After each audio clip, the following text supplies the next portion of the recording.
రంగారెడ్డి జిల్లా చిలుకూరు బాలాజీ ఆలయ ప్రధాన అర్చకుడు రంగరాజన్పై దాడి గురించి రాజేంద్రనగర్ డీసీపీ శ్రీనివాస్ కీలక విషయాలు వెల్లడించారు. ఈ కేసులో ప్రధాన నిందితుడు వీరరాఘవరెడ్డి, ఇద్దరు మహిళలు సహా మొత్తం 6గురిని అరెస్టు చేసినట్లు తెలిపారు. నిందితుల్ని అరెస్టు చేసి రిమాండ్కు పంపించామని, దాడి చేసిన వారు ఖమ్మం, నిజామాబాద్కు చెందిన వారని తెలిపారు. రామరాజ్య స్థాపన కోసం తమకు ఆర్థికంగా సాయం చేయాలని, రామరాజ్యంలో సభ్యుల్ని చేర్పించాలని డిమాండ్ చేశారు. అందుకు నిరాకరించడంతో రంగరాజన్పై దాడి చేశారని పేర్కొన్నారు. పూజారి రంగరాజన్ గారి మీద అసాల్ట్ చేసిన కేసులో ఇప్పటి వరకు 6 మెంబర్స్ని అరెస్ట్ చేయడం జరిగింది. వీళ్ళలో వీరరాఘవరెడ్డి అని చెప్పి తూర్పుగోదావరి జిల్లా అతను ప్రధాన నిందితుడు.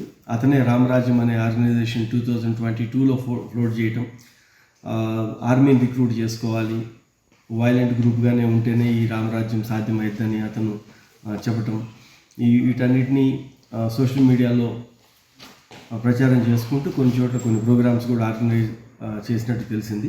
రీసెంట్గా లాస్ట్ మంత్ 24th రోజు ఇప్పుడు ఇక్కడ దాడి చేయడానికి వచ్చిన వీళ్ళందరూ కూడా సెక్యూరిటీ గార్డులుగా రిక్రూట్ అవుతామనుకొని ఇతను కలవటం జరిగింది. ఆ రామరాజ్యం దాంట్లో పోస్ట్లో ఒక 20,000 శాలరీ ఉంటుంది, ఫుడ్ అండ్ షెల్టర్ ఫ్రీ అని చెప్పి ఇతను సెక్యూరిటీ గార్డులు కావాలి అని చెప్పి ఒక పోస్ట్ పెట్టినాడు. దాన్ని నమ్మి ఇప్పుడు ఈ లేని వాళ్ళు, వీళ్ళు లేబర్ పని చేసుకునే వాళ్ళు, వీళ్ళందరూ అప్పు చేసుకోవడం. దాంట్లో ఇద్దరు 2,000 రూపీస్ యూనిఫామ్ కావాలంటే కూడా తీసుకొని ఆ తణుకు వెళ్ళినారు.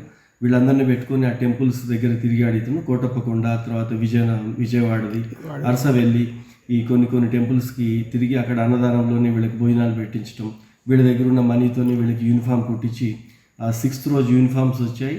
వీళ్ళందరినీ తీసుకొని ఏప్రాల్ వచ్చారు రైల్లో. ఆ రోజు రాత్రి ఆ యూనిఫామ్ వేసుకొని కొన్ని వీడియోలు, ఫోటోలు తీసేసి ఈ డ్రెస్లో ఉన్నప్పుడు దాన్ని సోషల్ మీడియా ప్లాట్ఫామ్లో పోస్ట్ చేయడం జరిగింది. 7th రోజు మన రంగరాజన్ గారి దగ్గరికి వెళ్ళి ఆర్మీని రిక్రూట్ చేయాలా, డబ్బులు ఇవ్వాలి, మీరు కొంతమందిని ఐడెంటిఫై చేయండి, కొంత గోత్రీకులు ఎవరైతే క్షత్రియ గోత్రీకులు ఉంటారో వాళ్ళందరినీ ఐడెంటిఫై చేసి ఇవ్వమని, రిక్రూట్ చేయాలని,